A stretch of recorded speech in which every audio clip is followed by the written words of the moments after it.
What's going on, everybody? This your boy Sean, aka Puff Comics, and welcome to another episode of Talking Movies with my co-host, my partner, Varangian Vigilante. What is going on? Hey. Finally back, and it's February, and everybody knows what that means. Like History Month, we're gonna talk about awesome blaxploitation movies and also movies by black creators. And of course, no better way to start it than with a great mixture where West meets East. The RZA's laugh, like basically laugh piece, the man with the iron fists. That's right. Oh man, this definitely was a love project for RZA. We all know the Wu-Tang Clan loved the martial artists films of the 70s, Shaw Brothers, and they utilize a lot of clips from those movies in their music, you know, Yeah. and and for RZA, he wanted to do something, to pay homage to all the movies that he grew up watching. And when you think of the title, The Man with the Iron Fist, it's either you think of RZA or you think of that lame ass Iron Fist from Marvel Comics. But thankfully, with this film, he lives up to the name of Iron Fist. Exactly. He's putting like more action in the words. It's not every 5 minutes like I am the immortal Iron Fist bitching around. No, he gets his business done, and also it's for me it's a near perfect movie. Absolutely love it. And the crazy thing about it, really, like I already said, it's like really like a piece of love. It's like a love project. But it's very tough to be the director, to be the screenwriter, and to be also an actor in a movie. And for all that is going on, this movie is so flawless in terms of editing, in terms of pacing. The storytelling is fantastic. The world building, like with every new clan, like the Hyena clan, Wolf clan, like the Lion clan, they introduce. You really want to know more about the whole history of everything, and that the 19th century in China, the Qing Dynasty, very interesting time period, and it plays right in. And also really love that they added also from all this Eastern, this supernatural aspect in it. Yes. It's it's like it's almost perfect, and It's of it course you can. And for $15 million budget, it looks amazing. yes. Like they combined the use of practical effects and CGI, and I read up on it about they was gonna mostly use practical effects, but injuries was happening on set, so they Yeah. utilized some CGI and stuff.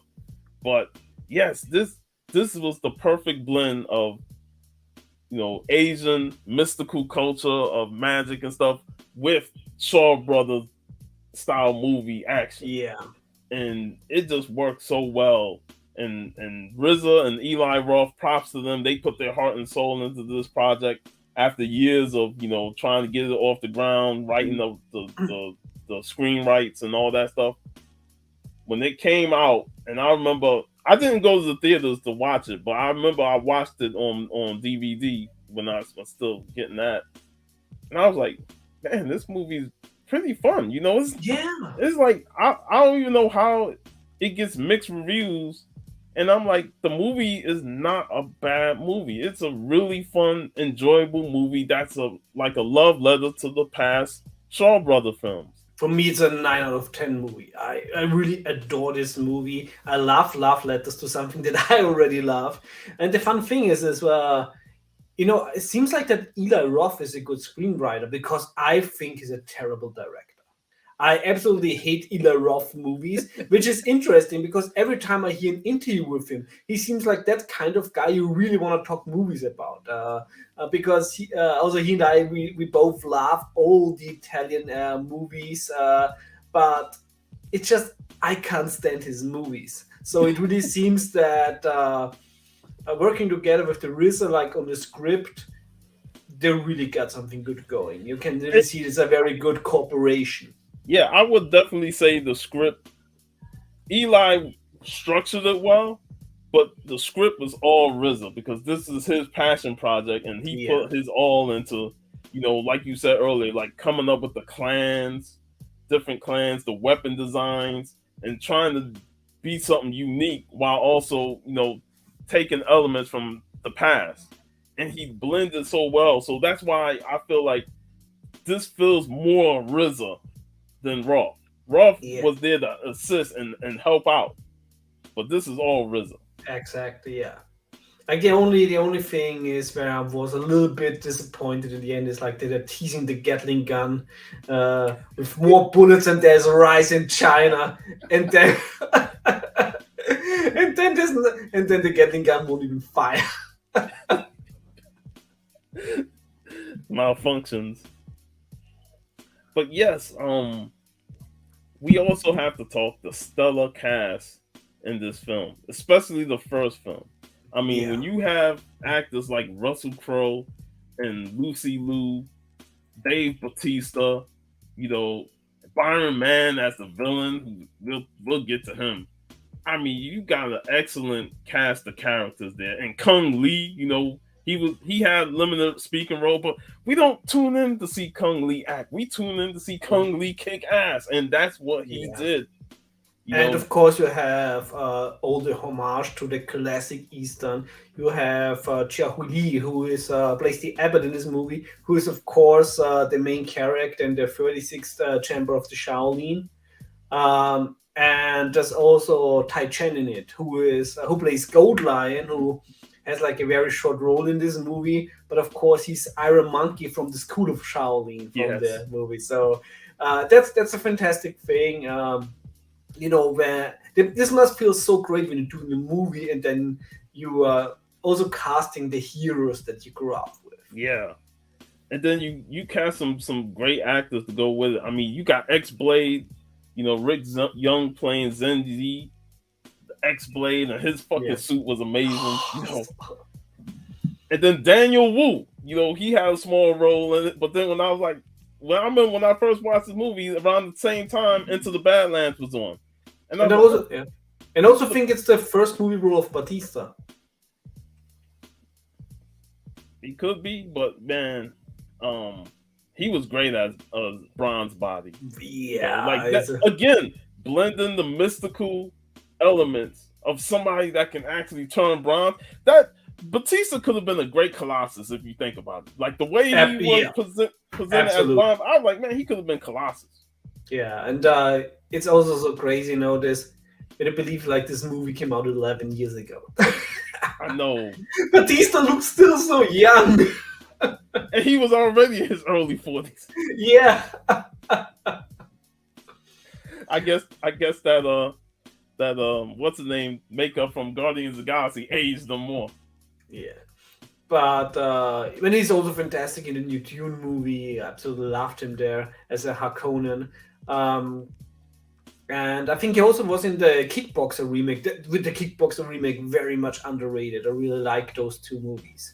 But yeah, he turned out well as an actor. And back in the day, I really didn't get like a lot of people totally shit on the performance of the RZA and the performance of Batista, where they say, "Oh, you can totally see they're no actors." And it's like, when I was watching this movie, none of the performance took me out. I think both acted very naturally.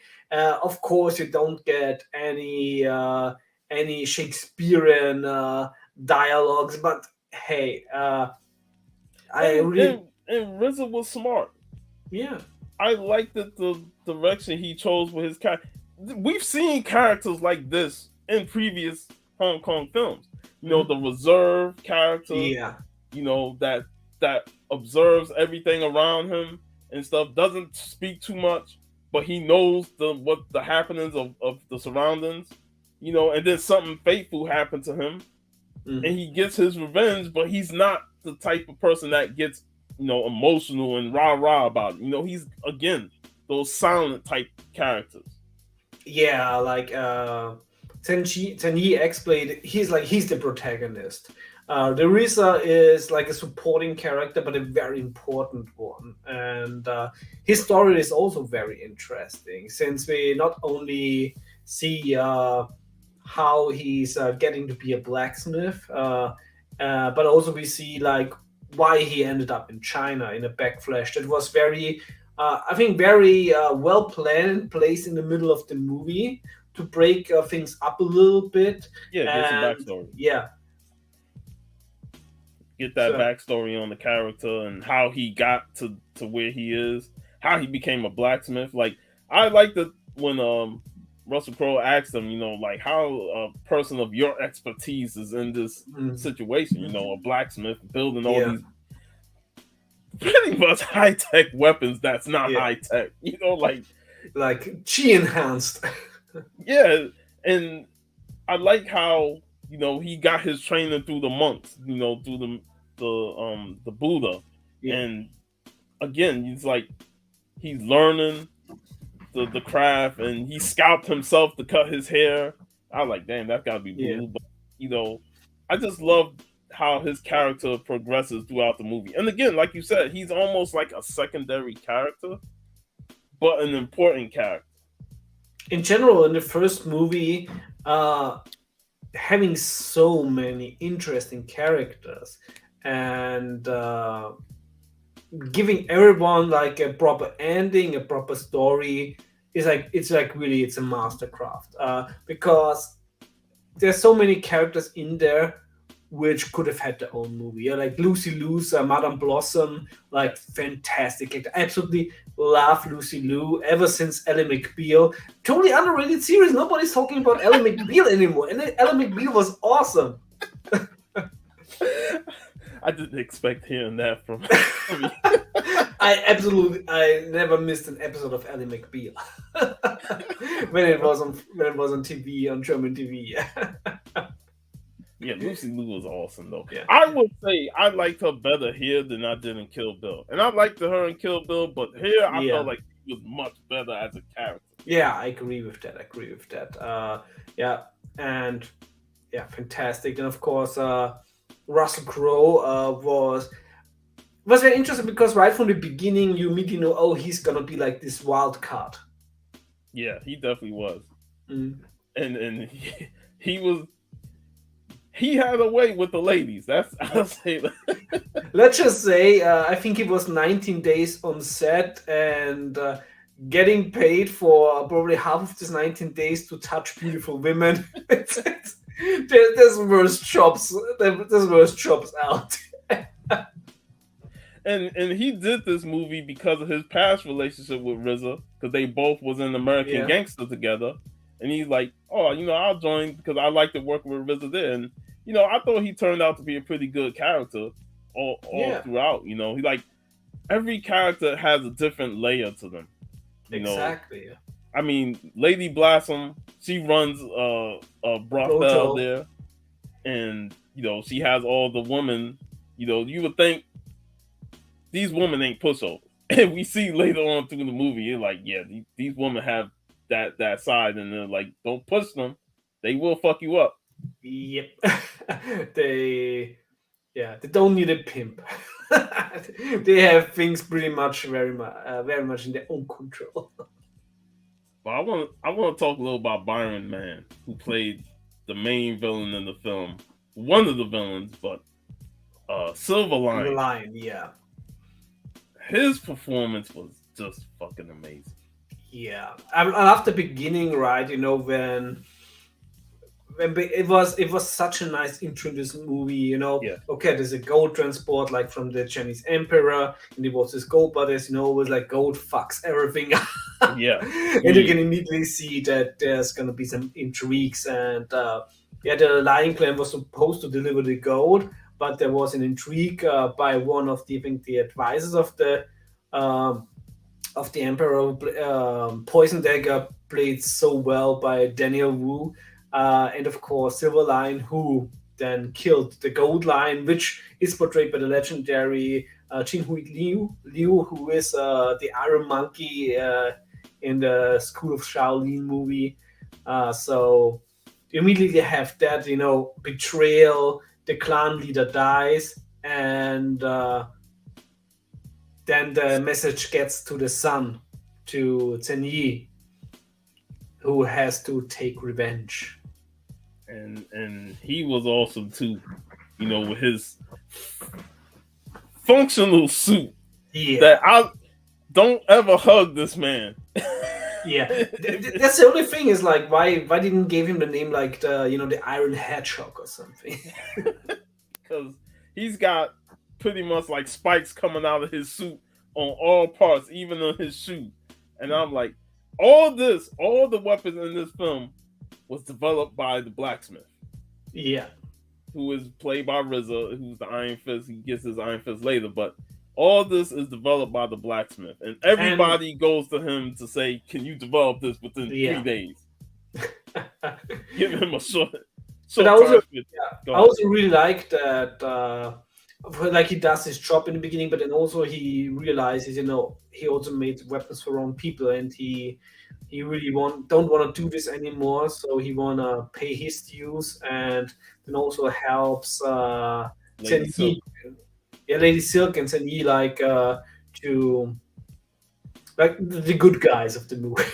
Yeah, like he's definitely planning an exit, and he wants to get Lady Silk, who works at the brothel for Lady Blossom, and they have the love relationship. And I do like that the movie don't stew on it too much. We know that they're in a relationship, but they don't stew on it a whole lot. And, fantastic pacing. Yes, but Silverline is so goddamn charismatic and so entertaining. Like I like just the little detail of him. Yeah. When he's about to kill somebody, and like and then he kills the man like I love that scene. Little detail that makes him such a charismatic, entertaining video. Also, anybody who watches this movie only watch the unrated version. Yes. Yeah, this movie's gory and it doesn't hold back. Also, the sequel is also rated R, so that I also laugh about it. There was no thing going on as we're gonna take hey studio, we're gonna have to cut this down to PG-13. No, this is gonna be like old school. It's gonna be gory as fuck, and the effects are splendid. And it's funny reading up on the backstory on this. This was like a 4-hour movie. Yeah, they had to cut it down to. And RZA was like, "Hey, can make it a 2-part movie and stuff like they like, nah, we gotta edit it." And I remember, and I read on it, he was like kind of disgusted at the fact that he had to just trim it down because it almost felt like he made an epic in his mind. Yeah, but they had to trim it down. And for that, that you have like 4 hours of material that could be released as a movie or like a four-part miniseries, for example, to really cut it down to 90 or I think like 100 and hey Kenneth, 100 and something movie as something minutes for the director's cut, and still have a coherent story. Like they have my respect right there. Now, we talked a little about Silverline, and you got Bronze Line, played by Kung Lee. Yeah. And like I said earlier, dude is a fantastic martial artist. I remember watching him in Strike Force and MMA, and dude had fantastic moves. So he transitioned well into the action genre. And like every time I see him, I'm like, oh, that's Kung Lee. I know I'm gonna see some great, fantastic fight scenes. But like I said, I always think it's a good idea, especially for fight scenes or like for movies like these, to cast either wrestlers or martial arts or mixed martial arts legends. I mean, George St. Pierre makes every movie better. and also, when you look back, his fight with Captain America, otherwise probably some action scenes would have sucked if he wouldn't have been there and showed them how to really do it. So I always love when fighters cast for such roles. I'm still a huge fan of the approach that John Milius had also when he casted Conan the Barbarian, when he said, it's easier to teach like a sportsman how to act than an actor how to like fight or how to climb, etc. So I always like when we see people that we really love in a sport on screen. And another element that highlights the greatness of the martial arts and actually made me want to see more of them because they were in the sequel was the Gemini male and female. Yeah, the Gemini. I'm like, if we could get more background on them, it would have been amazing. Yeah, because that scene was when after the gold was taken, the Chinese emperor sent the Geminis, to recover it, and then they got ambushed by the Silver Lion, Bronze Lion, and stuff, and we got an amazing set piece, of fighting, and the way they use their weapons that combines into one for them to team up, and the machine guns on the female. Yeah, I was like, I need more of this. That was so perfect, like all the fight choreography, as if it would have been done like in Hong Kong in their golden era. It's so beautiful to watch. It's this fight scene, especially with the Gemini Killers. It's poetic. It's a poetry in motion. It's like a blood ballet, if you will. I absolutely love it, and there is no weak fight scene in this movie.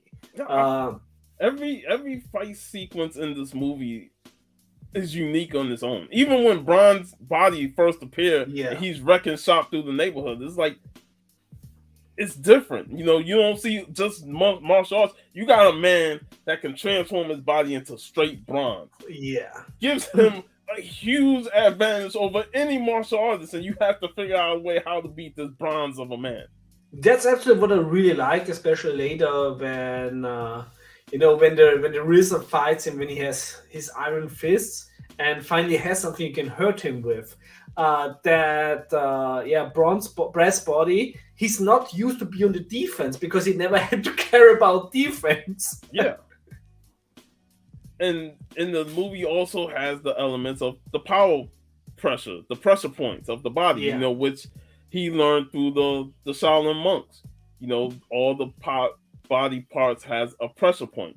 And I learned all this stuff watching Fist of the North Star so many times as a kid.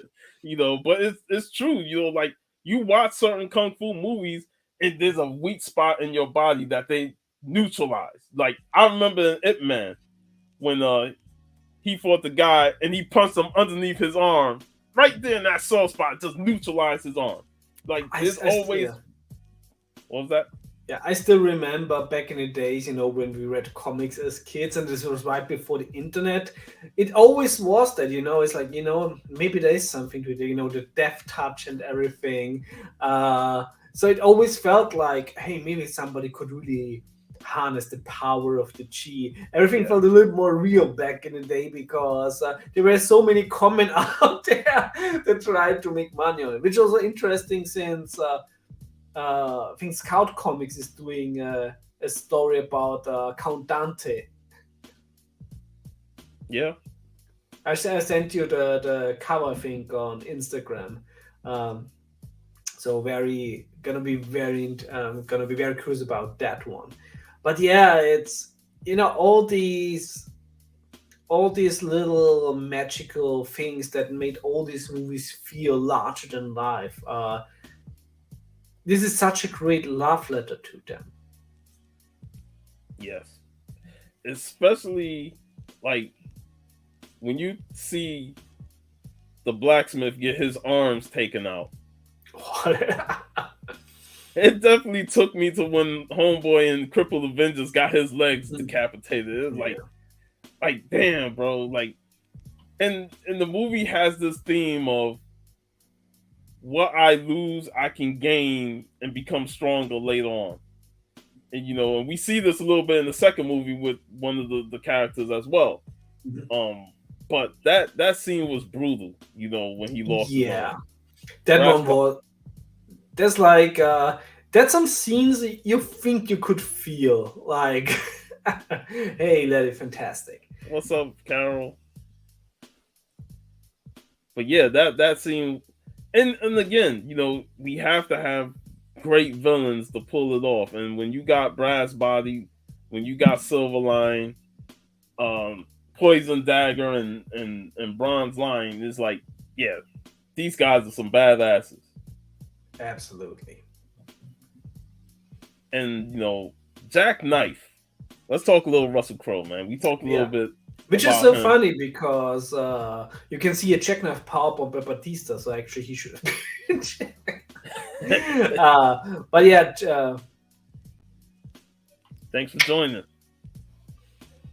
yeah, his character is very sleazy, and like right from the beginning, you're thinking like, on whose side is he? So Yeah, he portrays really nicely like the wild card, and so right from the beginning, you think like, it's Russell Crowe, but also like, oh, he has some shady things going on. He doesn't hesitate to kill somebody. and his weapon is is ridiculous. And he's also not too soft with the ladies. And Even though I like that we don't know that he's a British soldier right from the start. We know that later on. Yeah. But you know, you like you said, we don't know whose side he's on, what his role is. Like, why is this guy showing up here? You know, and you're kind of suspicious of the character. But as we know with the British, usually they go somewhere to fuck things up. And he even said it right there. He even said it when he talked to the blacksmith. He's there for the gold. Yeah. So it's like, yeah, everybody's there for the gold. It's always like when you go to London, the British Museum, it's basically the museum of art theft all around the world. Yeah. But he definitely, again, he added another dimension to the various type of characters in here. The movie is strictly Asian love, but you know, you had to have some variety in it. And RZA, Russell Crowe, and Batista give that variety to the film. Especially since it's set in the 19th century, and there's a lot of stuff was happening in the 19th century with China and Europe. Yeah. You know, and of course you had the outsiders that came in and did their thing. But I just love the variety of these characters. And Jackknife, like I said, he's a sleaze bag and he's got a unique weapon. But he grows as a character to the point where like at the end he's not a bad guy. Yeah, it's like What's up, you really fanboy? want them. Hey, fanboy Prime. And I think every character in this movie is likable, even the villains. Yeah, you Like, really see that they have a lot of fun being the villain, and oh yeah, this is so, really like how can I hate this guy when he's so fucking awesome in it? yeah. It's like I'm gonna try and ride like those guys. I'm supposed to hate Brass Body for chopping off Blacksmith's arm. But I'm like, dude, this guy's fucking cool, man. Yeah. Body turned to brass. Like, Yeah, or even like one of the most unlikable characters in the movie, like Poison Dagger. He always kills people, of course, like from the distance, like a coward. When he dies, and when Jack says to him, I'm gonna see you in hell, and he's just with his final thing, final moves, like he's laughing, and he's like, I'm gonna keep you like a place in the fire. and that was probably the most brutalest death in the whole fucking movie, because he went out like, God, you getting crushed by all this thing, and he's laughing. Yeah. Daniel Wu was awesome though, man. I wish that guy got more roles. Yeah. In general, it's like you have so much talent in there, and not one character you think is like, oh, that should be somebody else. And Lucy Liu as I love her. She killed it right from the start. She put Jack in his place. If he was getting too rough with the girls, and right, like this hurts in interesting way. And like the movie kind of shows that while she's aligned with Silverline, they're not aligned with her, and they know that they're gonna turn on each other. Yeah, you can really see it's like this sort of alliance. It's like, yeah, in the end, there's only be one side standing. So I love that she had a contingency plan to go along with it. Yeah, the Black Widows. Oh, that's And again, you know, the woman used sex as a way to get their power, and when they start kicking ass and poisoning all the men there, except Brad's body, because you know that was the one dude that they couldn't poison. And poor Lady Silk, yeah. Yeah, that you felt for her, because you know why she had to get him of all the guys. Yeah, and even she knew it too when he walked in the room. She like, oh fuck, you know, the footsteps and all. It's almost like somebody wrote a script. But yeah, the backstory on the Blacksmith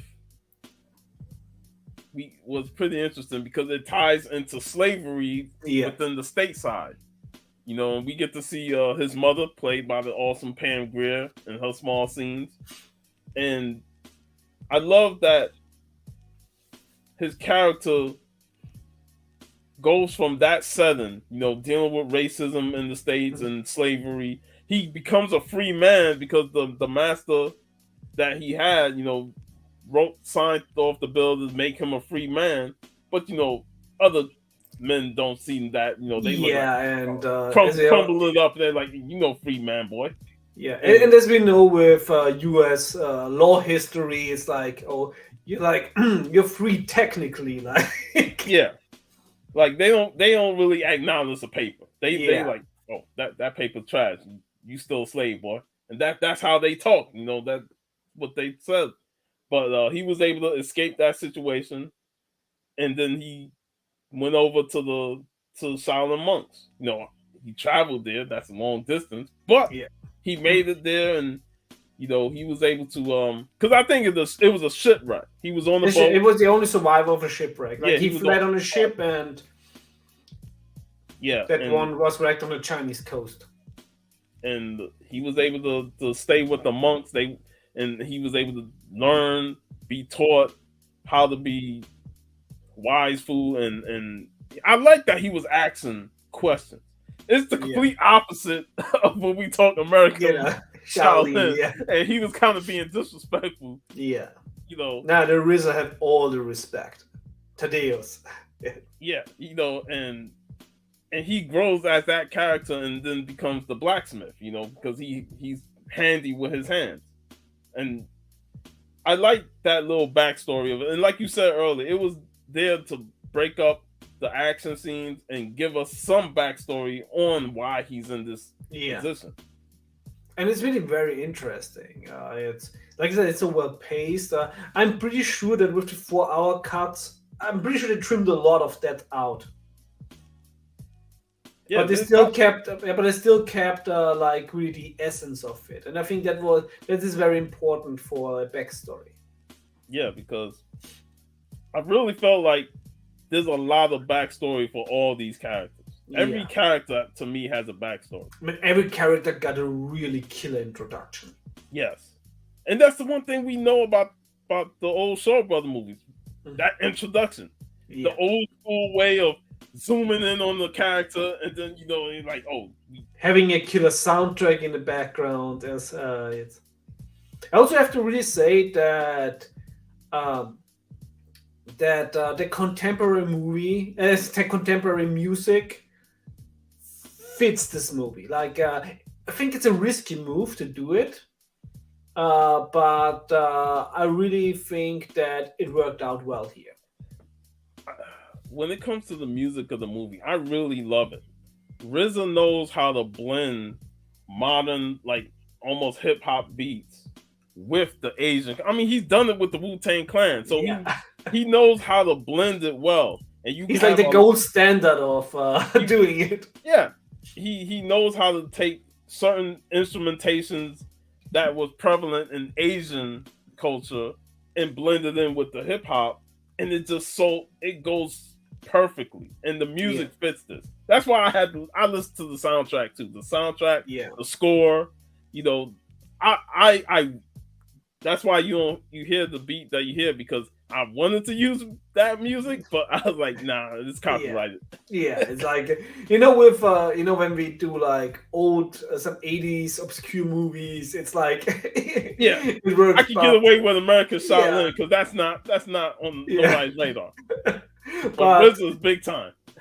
yeah, it's like, and as we all know, ain't nothing to fuck with. Like, Yeah, I might have to sign up for the finances.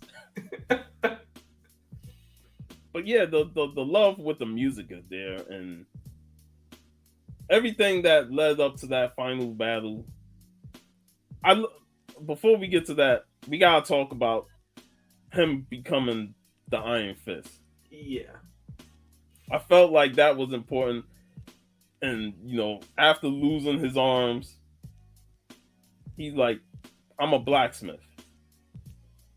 I can just forge new ones. And, especially with the help of the cheese, since we also already found out, and this is also why the backstory was so important, because through that we got, okay, through chi you can also form metal, so it's like movable, so he can rebuild his fit. Not only fist, it's like he had like two, like they cut, because they cut off the whole lower arm, so to really rebuild this, and with the chi he can form it into something that he can use naturally.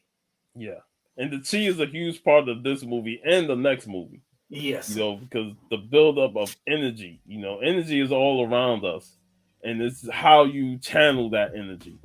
And he was able to withstand the pain of forging all that onto him, and becoming using that weight of the iron, and then just using his own energy to manage how he works it. Yeah. Like also in a philosophical way. Of course, this movie is not a philosophical movie per se, but there's still a lot of wisdom in it. And then one of the other characters we talked about him briefly, but Zen Yi, the X Blade. Yes. His father was murdered by a Silver Lion, and he was quick to get on the revenge tour. And I gotta say, he had the perfect look, perfect person. I mean, I read RZA saw him and chose him immediately. Yeah. Because he had this role in mind for him, and he nailed it.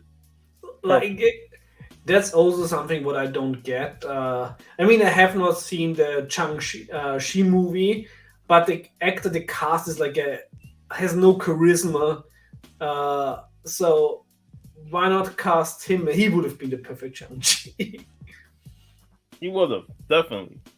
But RZA definitely wanted him to be the role, and I thought he did a really good job as the character.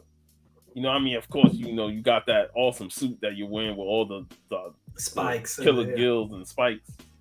But everybody got their revenge in the last act, and I love the three separate battles that we got. Yes. Because you had Lady Blossom took on Kung Lee. That was pretty awesome. And they both died at the same time. I was kind of disappointed. I was like, damn. That was actually, I think that was a Lucy Liu's idea. Because he said to the RZA that, her character should also go out like in a fighting scene. What's up, Come by the Bay? Yeah, she wanted to have that fighting scene to really like showcase her skills, and it was like a sacrifice because yeah, she had to save the kid who one of the darts was aiming at, and then he was able, before he died, to shoot her with darts. Yeah, it was a very poetic scene. And then you had Zenya against Silverline. Now I was a bit disappointed with that because I was expecting a bit more from that, especially considering that Silverline killed his dad. So Yeah. you thinking it's gonna be like a personal grudge match type fight, but it didn't develop into that. And while I thought the scene was fine, I was kind of hoping that it'd be a bit more. Yeah, but also like maybe it was more in the original, like in the 4 hour cut. Maybe they also had to cut this one down, especially since there were so many battles in the end. Like I mean, it was like 4 battles with also with Jackknife and Poison Dagger, and then of course also with Brass Body Batista Yeah, and Tadeus. man, we could have had like 4 main event quality matches going on. It's a better card than most WWE like pay per views. But I wish it could have got a little bit more screen time for an actual fight. Yeah, maybe they should have really released the original cut also on Blu-ray. You know, the unrated. I'm very happy that we got the unrated one on Blu-ray, but maybe like release the RZA cut. The RZA cut. The RZA We cut. want the RZA cut. We talked a little about the Jack versus Poison Dagger fight. That, like I said, Poison Dagger went out like a a laughing maniac while he got crushed. Yeah. And again, Daniel Wu definitely deserved more screen time as an actor because he was great in this for what the time he had. Yeah. But But also, go ahead. yeah, but also with his little screen time, you immediately got his character. You immediately knew, okay, why he's doing it. So Yeah, it's the screenwriting is so good, the pacing is so good, and like I already said, when you take a 4 hour movie and cut it down to a little bit like one third, a little bit more than one third, and still have a coherent story. Um, that's my opinion, masterclass cinema. yep. And then of course the main event of the evening, Brass Body and Yeah. Blacksmith, Iron Fist. And like you said earlier, like Brass wasn't used to being on the defensive, but you know, once he snapped out of it, and he actually used his fighting style. You know, I like that. You know, Blacksmith picked that up. Like, oh, you use crane style. You know, Yeah. and I really enjoyed the back and forth battle, and then of course when we go back to when Lady Silk was about to poison him, he still got nicked, but his brass body still protected him. But he still had that nick in his neck, and Blacksmith noticed it, and then that's when the PowerPoint, the pressure points came. Yeah, the pressure points come into play. He like, once you show that weakness, now I attack you with different pressure points at that. And bro, did he nail him good? I mean, Batista legit got hurt off of this. Yeah. Yeah, epic battle. Also, of course, like with Brass Body, you could always see the limits with CGI for the budget, but I really think that they managed it very well. So it still feels like it makes sense within the world of the movie, and that scene was brutal. Yeah, man. Like I said, the movie had a fantastic conclusion, and you know, he's on his journey to find inner peace. He's no longer going to try and be a blacksmith for people and develop weapons, and that's where the movie like ends. Everything is happy, and I'm glad that we did get a sequel. Yes. Continue that trend. And I got to say, most of the time when you get sequels like that doesn't have the same cast in terms of, you know, Russell Crowe and Lucy Liu and stuff, you like, oh, it might not be as good as the original. You know, it's just RZA and a bunch of people that, you know, some actors I knew from other stuff, but and then you watch the movie and I'm like, man, this is actually just as good as the first. I mean, the movie had fucking Shang Tsung in it, like the real Shang Tsung. The real Shang like Takagawa. And the funny thing is, RZA took a back seat to the story. Yeah, he's even he's even less screen time than in the first one, but the story is so good. It's he wrote the story, so that you immediately drawn in. It's very understandable. You have like this these miners that are from a village that are terrorized by gang, and they, even though they can challenge like the oppressors always come out the winner even when somebody loses. So that's very interesting, and also you have a very nice plot twist in there at the end. And like you said, also here the casting is very well done, and you get a very little backstory on the Gemini Killers in the beginning. Yeah, when I first saw that, I was like, can we just get a Gemini Killers movie? Like spin-off Gemini Killers movie. Yeah, but I would have loved a little bit more in the sequel if they went a little bit more of the supernatural route. But the budget was very, very small. I didn't find how small it was, but apparently it was so small that RZA couldn't afford to hire himself as director. What? Like I said, it would have been interesting if he directed it again, but I like the fact that, he didn't direct it, so he can have a bit more freedom on the script writing and being in the movie.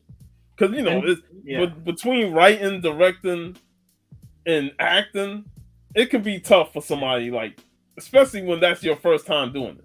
But also Roel Rein is a fantastic director. He's European, and I've watched some of the movies he did in the Netherlands. Some fantastic his European historian movies. And he's really talented director. Really enjoyed those. So I think he also did a fantastic job there. He's usually one of the directors in Hollywood that you hire if you need to do a sequel from a movie with lesser budget. But he always delivers. And even with the less budget, it still had fantastic set pieces. Like, bro, it's like, I think the budget for the first movie was mainly due to the actors that they had in there. Lucy Lee, Russell Crowe and stuff like that. That's most of their budget. Here, even with a lesser budget, they still was able to do creative set scenes, set pieces, and the action sequences. Like the whole exploding body part when Homeboy got blown up. Like, come on, that's fucking awesome, man. And you don't need a high budget for that. And the practical effects are very good. With the beheadings, you can always see that the props were falling down, but very well edited. Of course, some CGI was very visible, but hey, it still didn't take you out of the movie. And it's also like the strength of the movie is that you can really empathize with the miners. I will say this about Master Ho. Right from the start, he's like the main villain. He's not as charismatic as Silver Lion. Yes, but he's much more serious and sinister. Yeah, sinister. Especially when it comes to the girls and stuff. Oh, I absolutely love the scene when they were like assassins, and like the first bolt he like ducked, and the other two bolts he just put two of his mistresses in the way, so they get just like yeah, like he was definitely sinister and sadistic.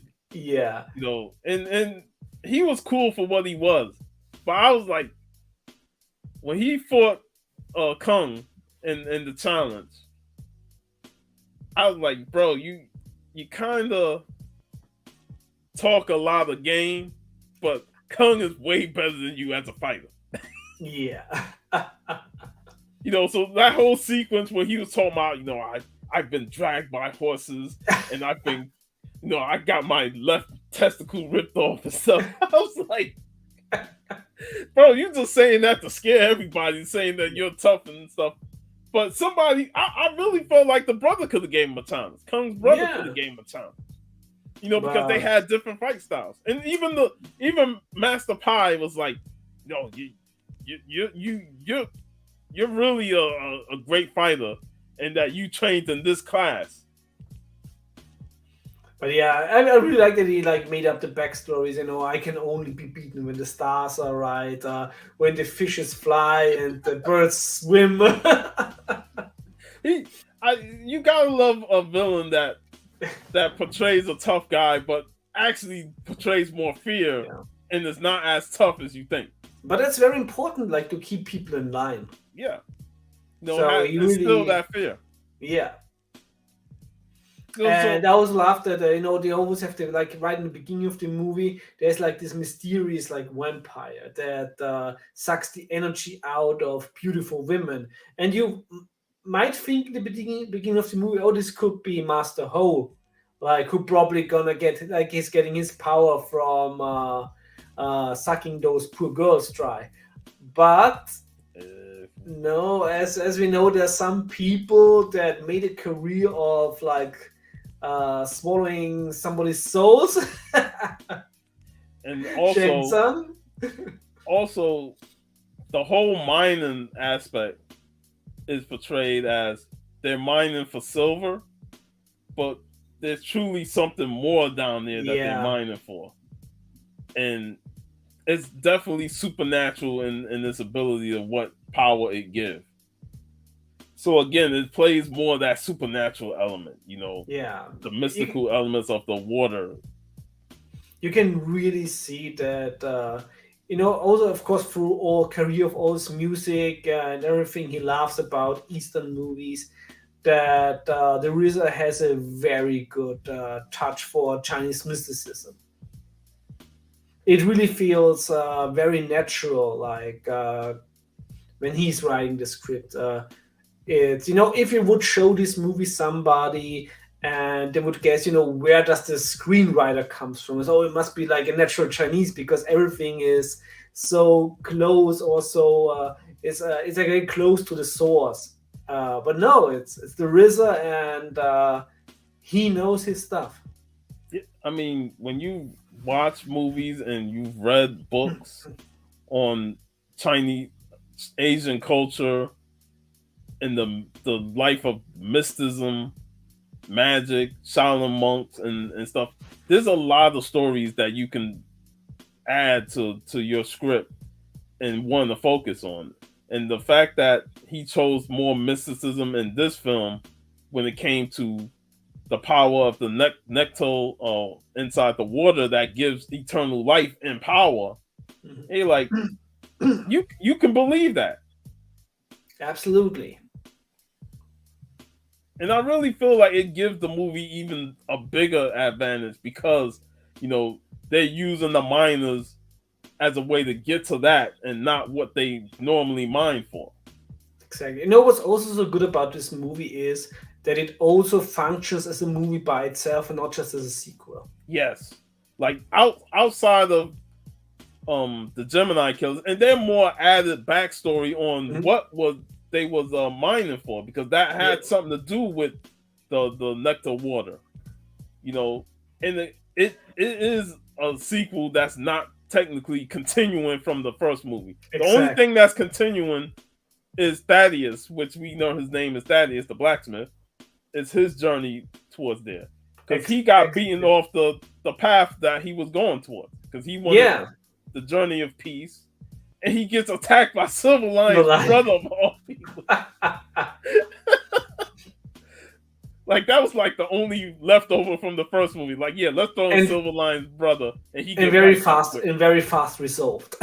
Yeah, but he gets hurt in the process and ends up drifting in the water all the way to where Kungdom staying. Yeah, but for me, that's actually, that's what I love about how to do a sequel right. You will enjoy it even more if you have watched the first movie, but you can still enjoy it without watching the first. Yeah, like whenever I watch the second movie, it's like, I know of the first movie, but it's like its own separate entity. Yeah, because a lot of movies make the mistake, we basically have to do the plot of the first one again, but everything needs to be bigger, faster, etc. But no, it's like really just you have an interesting character, and put that same interesting character in another interesting story that fits the same world, and they do it in that sense. And it's a shame that this movie only came out direct to video. Yeah, because you really look at it, it's definitely a theatrical film. It don't, just because it doesn't have Russell Crowe and Lucy Liu, and does not mean that it shouldn't be a theatrical film. It should Yeah. be straight to DVD, Blu-ray. Like this movie still has the qualities that it could have been in theaters. And even if you compare them to the classics, both movies they hold both up and can stand their ground compared with. They're not just, of course, you have parts of it that are like a homage, but they're still awesome movies by themselves. And I just love the cast of characters outside of the main ones in there. Like Yeah. the guy who becomes the assistant to Blacksmith. I Yeah. love his character progression. And he's getting his teeth back, so that's also like amazing. Yeah, I love the brother of Lee Kung. Yeah. Like he fought the master and stuff because he's getting tired of their people getting derided, killed, murdered, and forced into the mines by this dictator who don't care one lick about them.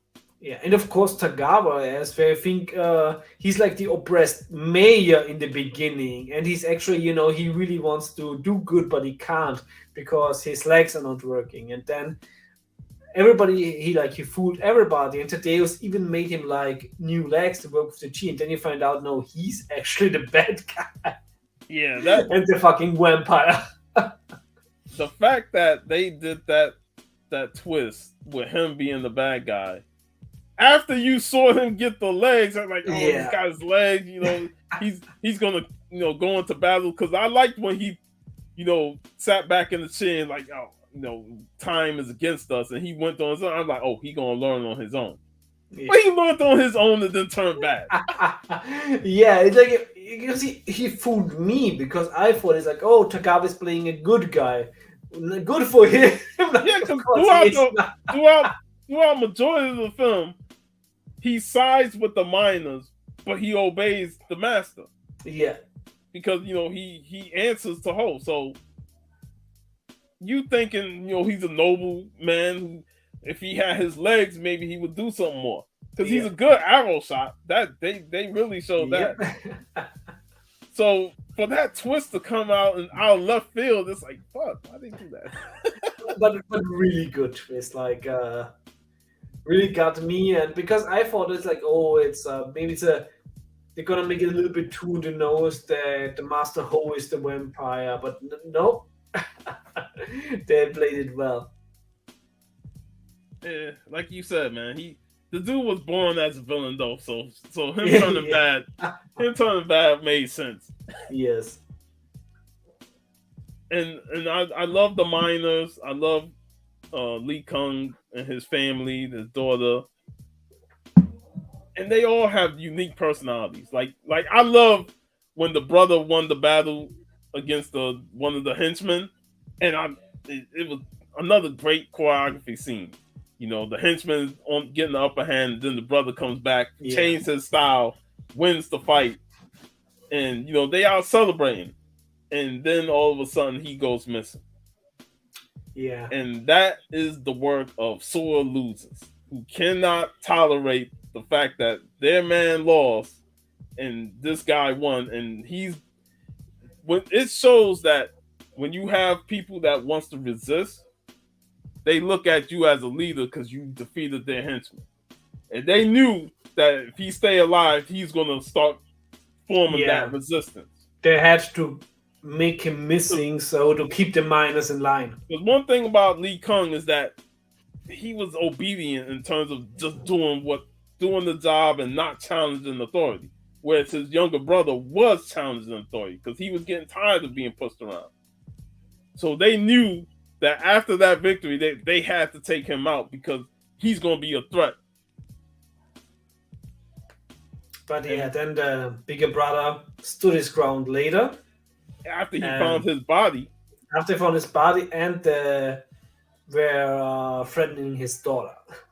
Yeah. And he sold out when he fought Master Ho, it was a back and forth battle, but I felt like he was the better fighter. Yeah, and I also And really like how they combined then the story of Thaddeus with the miners. When he then accepted, to be their blacksmith. yeah, because he did not want to. He said that he didn't want to make weapons anymore for people to use to kill. Yeah, But they were in such a desperation of we have to fight back against this oppressor. And he understood this because he was a slave.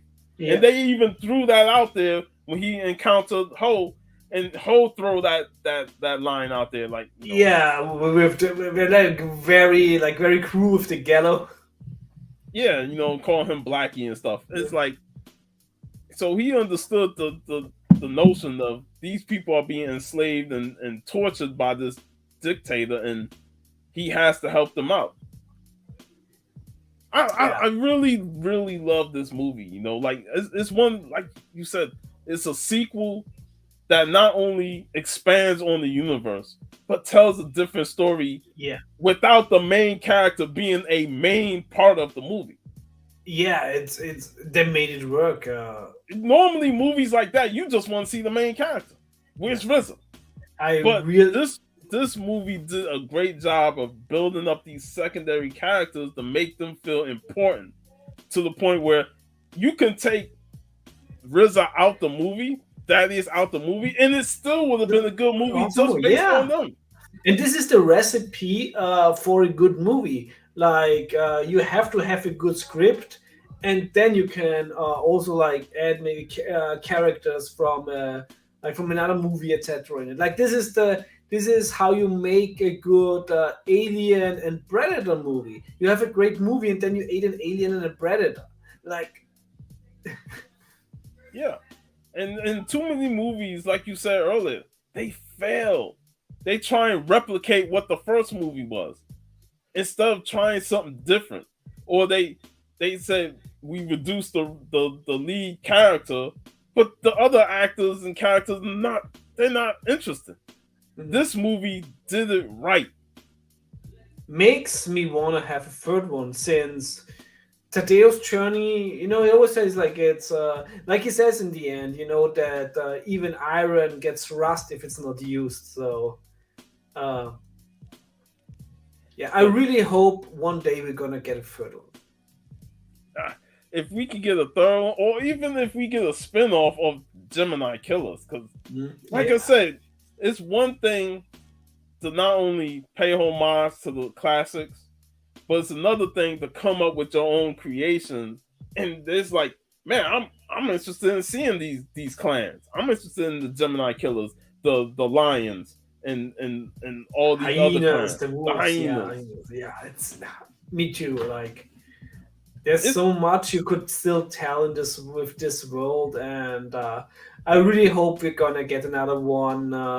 It's really sad that that there were not as big successes. I really think both movies are some of the most underrated movies of the last decade. I agree, and this shows that people like get on RZA because he's not a great actor and stuff like that. Mm, Like he ain't doing this just for the actor. He's doing yeah, it for the love and the exactly. passion of the movies that he grew up watching. And you could tell watching these films that he put a lot of energy into making sure that he not only respected the source material but evolved it. They should have given the RZA the Shang-Chi movie or the Iron Fist series to make. I mean, he did some music for the Iron Fist, and I'm like, bro, take that music back, because that series Yeah, is mediocre, man. yeah, because if you really think about it, actually, with Luke Cage and Iron Fist, the RZA could have written a script that would have been, they would have made those maybe the best Marvel movies ever. I need to check something because I'm trying to think if he did an episode. He did. It was the sixth episode. RZA directed the sixth episode of the Iron Fist, and I think that was the best episode of that season. With That the was the one. with the Drunken Master homage, probably. I think it was the one where he was going through those cycles, the different stages, and he fought different enemies. Yes, that was with the Drunken Master Homage. This was the series that basically, maybe now it's turning out to be good. I'm like, bro, that was the best episode of the whole series, man. They should have had RZA do the whole series. Yeah, it would have been awesome because he knows what he's doing, and he knows his kung fu. He knows his history of the of China. So this would have been. He should have been the showrunner. Because if he would have been the showrunner, he would have definitely added more to it and not make Iron Fist a fucking chump. Yeah. Come on, bro. How you the Iron Fist and you only use one fist for power? Yeah, nothing made me even more upset in the second season when he loses that power and then he like, oh, I don't think I can handle that power. Yeah. I don't want it no more. I'm like, you punk ass bitch. It was such a bad casting because you know that the actor had no martial art experience, and you can totally see it with all the editing they had to do. It failed on its premise to have martial arts. It did. And you know what the best thing about Iron Fist was? The Daughters of the Dragon. They were the best thing about that. Yeah. You know, I wanted more Counter Wing and Misty Knight than I wanted Iron Fist. Yes, because they actually knew what they were doing. But I remember when RZA directed that episode. I'm like, man, he needs to direct more episodes. And they didn't give it to him. Yeah, that would maybe in another part of the multiverse, those lucky bastards got that, but sadly we did not. Yeah. But again, watching these two movies really made me appreciate RZA. You know, we already love Wu-Tang because Wu-Tang ain't nothing to fuck with. And his love for martial arts films, you know, is the same as ours. You know, we all grew up watching it. And he had a passion and put this in the project for him that I'm going to do something that I love, that I grew up watching. And he paid a beautiful homage to both films. You know, like first movies is like definitely Shaw Brothers inspired. Second movie is a bit of Shaw Brothers with a lot of mystical movies that was done around that same time. And, you know, they both work well. They work supremely well. Absolutely. Those are movies you can rewatch at any time, and I will rewatch them over and over again. They're just two stunning movies. Yeah, and when people talk about sequels, this is how they should do it. Yes, because so everybody that hasn't seen the sequel, watch it. Because when most people think of direct-to-video, they're like, oh, it's not going to be good. Remember how I felt the same way? I didn't, when I saw Time Cop 2. And it was a good movie. I was like, bro, I kind of passed on that movie so long because no Jean-Claude Van Damme, direct-to-video. I'm like, man, I ain't going to watch direct-to-video. Seems like we have to watch Kindergarten Cop 2 with Dolph Lundgren. When we talk Kindergarten Cop, we'll definitely watch both of those movies. But yeah, this awesome movie, The Man with the Iron Fist. Shout out to RZA.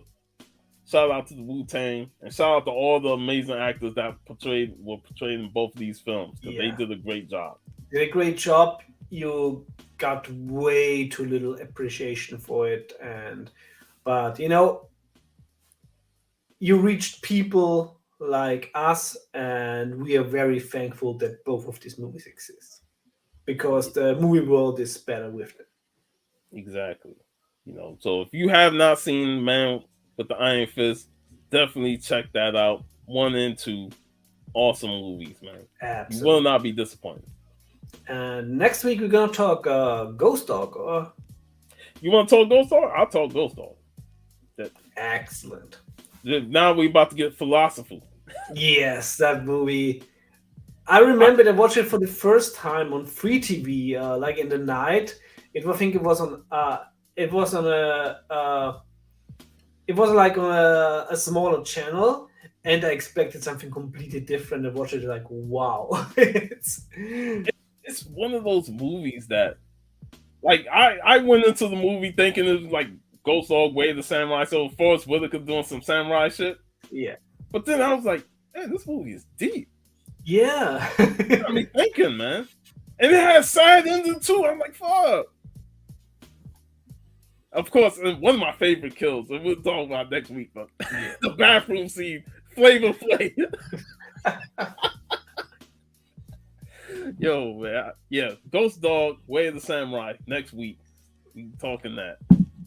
But you already mentioned to me today that this weekend is gonna be even more awesome.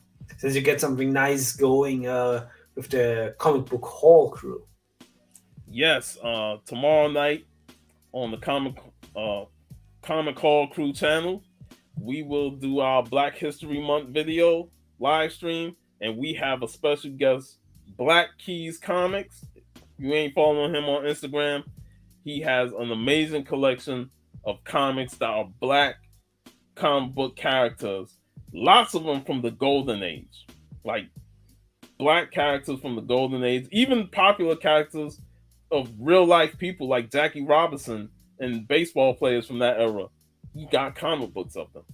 And So tomorrow we're gonna see books on the comic hall crew where even Matt gets envious. yes, yes. So that it's going to be a great show tomorrow. I'm looking forward. I'm hoping I can get home in time because it's going to be a long day tomorrow for me because I got to. We're going to a comic show with me and the Florida crew, and then we're going to the Frazetta Museum. Get to link up with Sarah Frazetta, Holly Frazetta, and the Frazetta family there, and I get to see all the Frazetta pieces that's there in that museum. So it's going to be a big day tomorrow. Yes, I'm gonna see it over the next 2 weeks on Jeff's Instagram feed. Oh yeah. I will have video content for the next week though. You know, of the show and the Frazetta Museum. So be on the lookout for that. Sweet. And um, I'm about to catch myself. I'm like, your page is private, so I'm like, you got anything coming up? But man, I got nothing. It sucks, man. I miss your content, bro. Whenever you do those Friday live streams, man, I miss it, man. Yeah, but hey, we're here now. Yeah. But thanks everybody for joining us. You know, I want to shout out Kenneth Bird on Lady Fantastic, Fanboy Prime, and Comics by the Bay.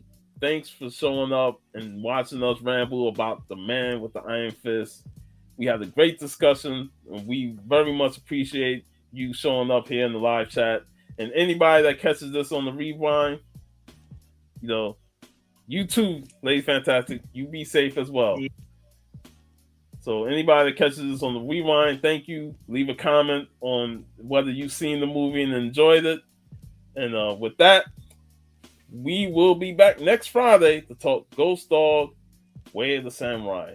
So with that in mind, myself, Sean, VV, we will see you next week. Have a great weekend, y'all. Have a savage weekend.